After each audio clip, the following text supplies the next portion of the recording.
Aditi, Nitin, and friends, what a joy it is to visit this beautiful exhibition. I have grown up with shawls, although I don't have very many, let me tell you. All my shawls are with the Jammu and Kashmir government because we lost the Tosha Khana case in the Supreme Court. And somebody was asking me, they say, you must have many shawls. I said, I do have many shawls, but I don't own them any longer. They're locked up in the Tosha Khana. But nonetheless, shawls are very much part of our lives. And I find it quite extraordinary how Aditi has been able to present many centuries of shawl making. And each period, ending with the Dogra period, has got its own ambience, its own history, its own sociology. And I don't think anybody here has any idea of the amount of work and energy and passion that goes into making a shawl. You need more than a dozen people. It's a cooperative effort.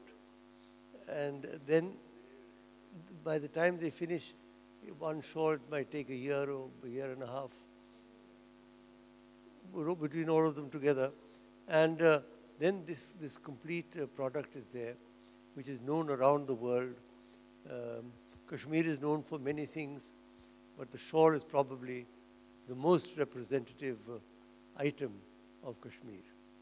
And I must congratulate you, Aditi, for putting up. This is the best shawl exhibition I have seen. And this is only part of her collection, let me mention. It is about 1/3 of her whole collection. So where she keeps it, I was asking Nitin, where do you keep them all? She said, in our house. So they must have a very big house, I think, to be able to take all these shawls.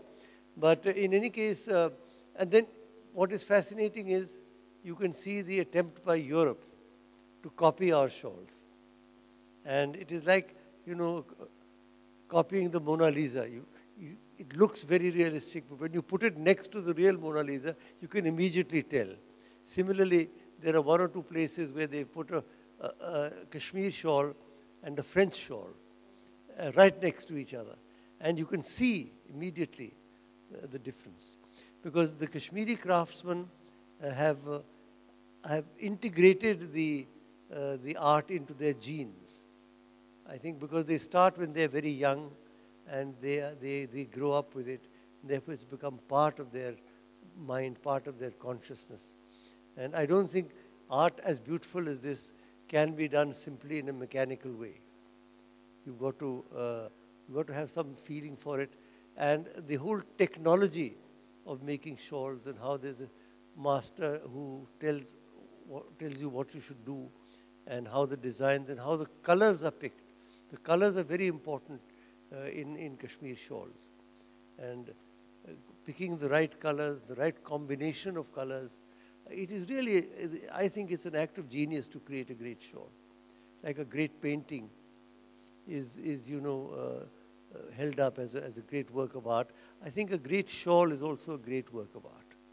And yes, the designer obviously was paid the most, as Aditi is saying, because he's the mastermind, the one who envisages what the shawl would be, and then lays down the technology and the processes, and then dozens of people work together. So, and I must say, this is all Aditi's own personal collection. She's bought these, I think, mainly from her own earnings, if I'm not correct.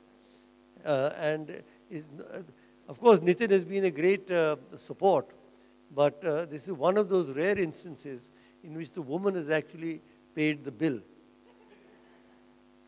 And she's done that. She's done that by working, by consulting, and this is a passion for her. Because a collection like this cannot come about just by chance. It's a passion. She's been working on it for 30 years, buying shawls all over the world and getting them together. And this is probably, I believe, once earlier she has shown in Delhi in Intac. But that was a smaller and less representative show. This is a really beautiful show in this very nice area, new area that we've developed in India International Center for such events. And so I simply want to congratulate you, Aditi, for this marvelous show. Thank you on behalf of all of us for giving us the joy of seeing all these beautiful shawls. Thank you.